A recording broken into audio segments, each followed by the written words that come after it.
자, 이번 강좌에서는 확률 변수 함수와 확률값 그 사이의 관계를 좀 세밀하게 따져보도록 하겠습니다. 공부를 열심히 한 사람들이라면 사용되어지는 용어라든가 그 뜻, 의미가 조금 모호해서 모자란 감이 없잖아 있을 수도 있어요. 그래서 그런 학생들을 욕구를 해소하기 위해서 마련한 강좌입니다. 자, 첫 번째 우리 이산 확률 변수에 대한 이야기를 좀 해보도록 합시다. 자, 이산 확률 변수는 우리가 그 확률 분포를 알아보기 위해서 확률 분포표를 작성할 수가 있어요.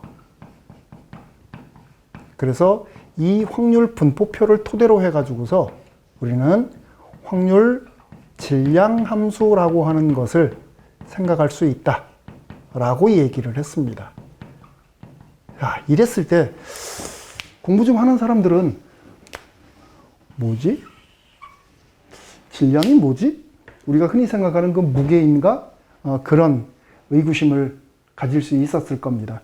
그래서 그런 부분들에 대한 얘기를 하려고 그래요. 자, 일단은 확률 질량 함수에 대한 그래프를 하나 그려놓고 얘기를 하도록 할게요. 자, 확률 질량 함수는 이렇게 그려지나요? 자, 별량에 대해서 확률값이 y축에 표기가 되어지겠죠. 그래서 그 확률값들이 여기에 특정한 확률 변수에 따라 이렇게 막대 그래프의 형태로 표시가 되어지게 됩니다. 이렇게. 그러니까 확률 변수가 특정해진다 라고 하고 그것에 대한 함수값들을 이렇게 표기를 해주게 돼요. 그러니까 여기에서는 변수가 특별히 지정이 된 거죠. 특정되어졌다라고 얘기를 합니다. 그래서 변수가 특정되어져 있기 때문에 이때에는 그림에서 나타난 함수값 그 자체가 바로 확률값이 되어지게 돼요. 맞나요? 우리가 공부한 거하고 내용이 일치하나요? 이렇게 되어지게 됩니다. 자, 이때 이 말을 조금 바꿔서 확률값, 확률의 크기, 확률량 이렇게 얘기할 수 있겠죠. 그래서 내용을 일반화시키기 위해서 수학에서는 이 값이라고 하는 것, 특히 확률에서는 양으로 표현을 합니다. 그 양은 여러분들이 조금 전에 생각했던 바로 그 질량입니다. 영어로 mass, M-A-S-S, 바로 그 뜻이에요. 그러니까 질량이라는 말이 바로 그냥 확률량, 확률값 그것을 의미하는 거다. 이렇게 생각을 해주면 된다는 얘기죠. 됐습니까? 자, 그럼 이산 확률 변수는 별로 그렇게 어려운 게 없네요. 그렇죠? 자, 그러면 이런 상황을 한번 좀 생각을 해볼까요? 자, 예를 들어서 확률 질량 함수가 이렇게 주어졌다고 합시다. 있는데 여기에서 4분의 1이라는 지점을 기준으로 해서 0에서의 확률, 그 다음 1에서 2에서 3에서 확률 질량 함수가 이렇게 주어졌어요. 그랬을 경우에 이런 상황을 생각할 수가 있죠. 자, 우리는 변수가 1 이상 2 이하가 되어질 때 확률을 계산할 수 있다. 어떻게? 얘는 1일 때 하고 2일 때의 확률 값을 보태주면 돼요. 그냥 간단하게. 그렇죠? 그러니까 얼마입니까? 4분의 1, 4분의 1, 2분의 1 이렇게 되어지겠네. 그렇죠? 반면에 만일에 등호를 다 빼버리고 1보다 크고 2보다 작은 변수에 대한 확률 값을 구하라. 그러면 어떻게 해야 돼요? 이때는 고민되죠. 이게 빠졌고 이게 빠졌으면 아무것도 없는데 뭘 구하라는 얘기지? 구할 게 없으면 0이죠. 뭐 해당되는 경우가 없으니까, 즉 변수를 특정할 수 있는 상황이 아니니까 그런 경우에는 확률값이 다 0으로 처리가 돼버리게 돼요. 이렇게. 야, 이게 바로 이산 확률 변수에 의한 확률 질량 함수의 특징들입니다. 별로 어려운 거 없네요. 비교적 쉬워요. 자, 그러면 이번에는 두 번째 연속 확률 변수에 관한 얘기를 꾸려가 보도록 합시다. 자, 연속 확률 변수에서는 우리가 출발을 어떻게 하느냐면 도수 분포표로 출발을 합니다. 그러니까 계급에 따르는 상대 도수를 기준으로 해가지고서 도수 분포표를 만들어요. 이 도수 분포표를 가지고서 우리가 히스토그램이라는 것을 생각한다 그랬죠. 그래서 최종적으로 이 히스토그램 각각의 직사각형의 중앙값을 잡아가지고서 최종적으로 우리는 확률 밀도 함수라고 하는 것을 생각한다고 얘기를 했습니다. 자, 여기에서 또 우리가 궁금했던 게, 선생님도 고등학교 때 참 궁금했어요. 이걸 왜 밀도라고 그러지? 여기 질량이라고 그랬는데 밀도라고 그랬네. 이게 도대체 무슨 차이가 있을까? 이런 생각을 했었습니다. 그러면 그런 상황을 또 한번 체크를 해보는 거예요. 자, 여기에 이렇게 생긴 확률 밀도 함수가 있다고 칩시다. 왜 확률 밀도 함수인가는 뭐 아직은 모르겠는데 하여튼 그렇게 쓰라니까 그렇게 쓰는 거죠. 그러면 현재 여기에서 요거에 대한 우리가 특징을 잡아서 얘기를 해야 되는데, 여기하고 다르게 여기에서는 변수를 특정할 수가 없어요. 그렇죠? 변수를 특정할 수가 없기 때문에 우리는 계급이라고 하는 단위를 이용해서, 즉 구간을 이용을 해가지고서 히스토그램을 작성을 하게 돼요. 그러면 여기서 우리가 히스토그램을 하나, 이런 형식의 히스토그램 하나 잡았다고 칩시다. 요렇게. 그러면 바로 요 넓이가 확률값이 되어지게 되는 거죠. 여기하고 상황이 또 달라요. 변수는 똑같이 이렇게 쓰지만 여기에서의 상황은 y축은 계급의 크기 분의 상대 도수라고 얘기를 했어요. 뭐 중학교 때도 얘기를 했고 바로 전광자에서도 선생님이 얘기를 했습니다.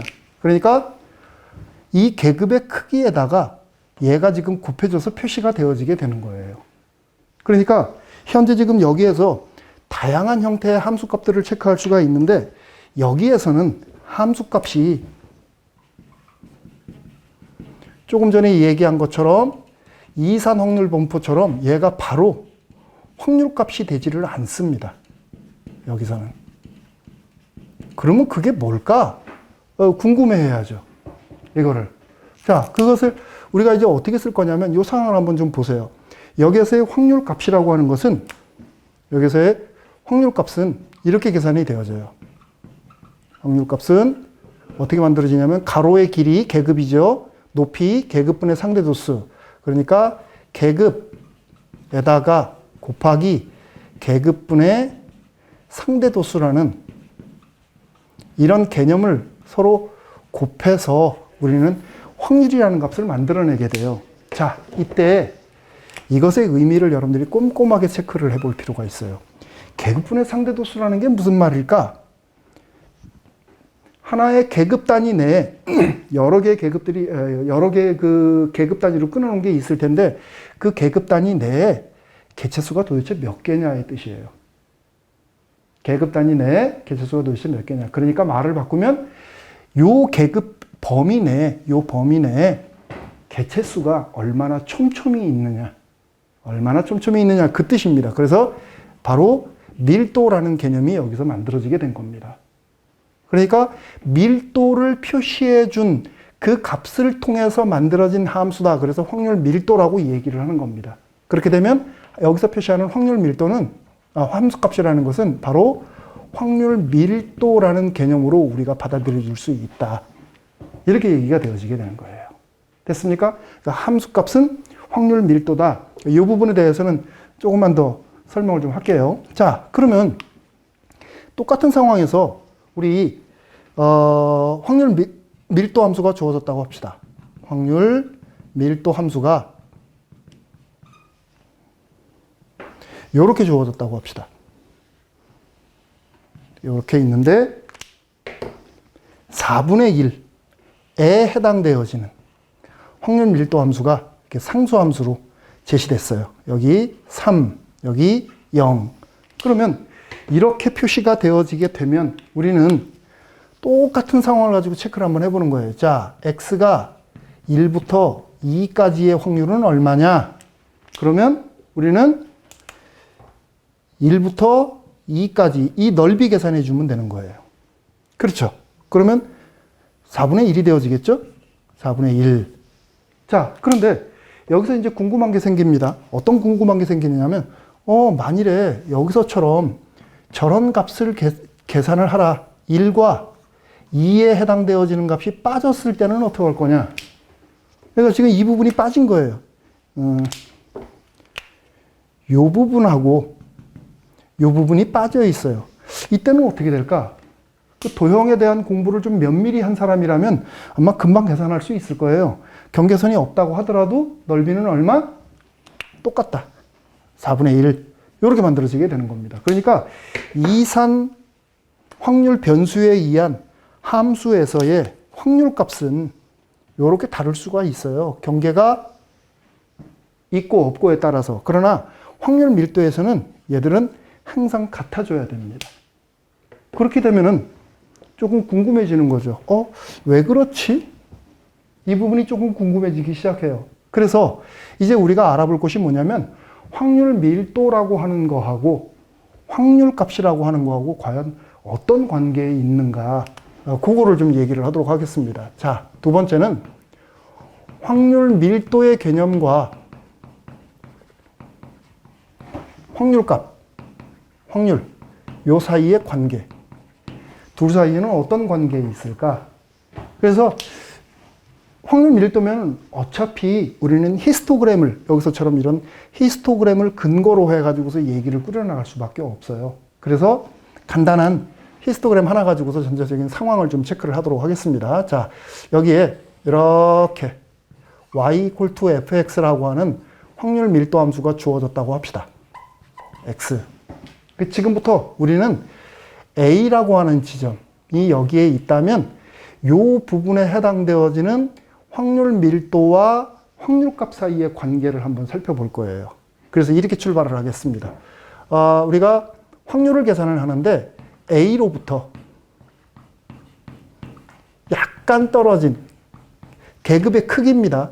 요만큼 떨어져 있는 부분까지의 확률을 한번 좀 체크를 해보려고 그래요. 그러니까 델타 X만큼, 자, 델타 X만큼 이렇게 와서 이 부분에 대한 넓이를 한번 좀 체크를 해보겠다라는 얘기입니다. 그러면 델타 X가, 그러니까 계급의 크기가 크면 대단히 큰 값이 되겠지만 아주 작은 값이라면 어때요? 아주 작은 값이라면 요 확률값도 상당히 작은 값이 되겠죠. 그러니까 아주 작은 값을 수학에서는 이렇게 델타라는 용어를 사용을 해서 이렇게 표기를 해줍니다. 됐습니까? 자, 그러면 앞서서 우리가 확률 밀도 함수에 의해서 둘러싸인 부분의 넓이를 계산할 때는 적분기호 이용한다 그랬죠? 그러니까 지금 현재 이렇게 생긴 부분의 이 넓이를 계산하기 위해서 인테그랄 기호를 쓸게요. 자, 인테그랄 a부터 a 플러스 델타 x까지, 이 위치가 a 플러스 델타 x니까 거기까지 fx를 적분한 것과 같은 표현 방식으로 표시가 가능해지게 되는 겁니다. 됐습니까? 여기까지. 여러분들이 이 개념을 몰라도 괜찮아요. 인테그랄이라는 개념을 몰라도 괜찮아요. 그냥 단순하게 이렇게 표시가 되면 아, 이건 넓이구나. 왜? 확률 밀도 함수 항상 0 이상이니까 거기서 표시되어지는 넓이를 표시할 때 이렇게 하는구나. 자, 그러면 여기에서 이런 거 한번 생각을 해보세요. 이거하고 요 도형과 폭은 똑같은데 넓이가 같은 직사각형을 생각할 수 있을까요? 없을까요? 생각할 수 있을 거예요. 그러니까 한 요 정도 우리가 직사각형을 잡아서 곡선 밑에 있는 넓이하고 같은 위치, 같은 넓이를 갖는 이런 직사각형들을 생각할 수 있을 것이다. 그런데 그때 이 길이는 델타 x고, 이 높이를 우리가 x1에서의 함수값으로 한다면 직사각형의 넓이로 이것을 대신할 수가 있는 겁니다. 요렇게. 그렇죠? 이게 지금 뭐냐면 적분에서 얘기하는 평균값의 정리예요. 뭐 그것까진 모르더라도 충분히 우리가 그런 위치값을 잡아낼 수가 있어요. 그런 위치값이 있다. 어디에? a부터 a 플러스 델타 x 사이에 이렇게 쓸 수 있는 겁니다.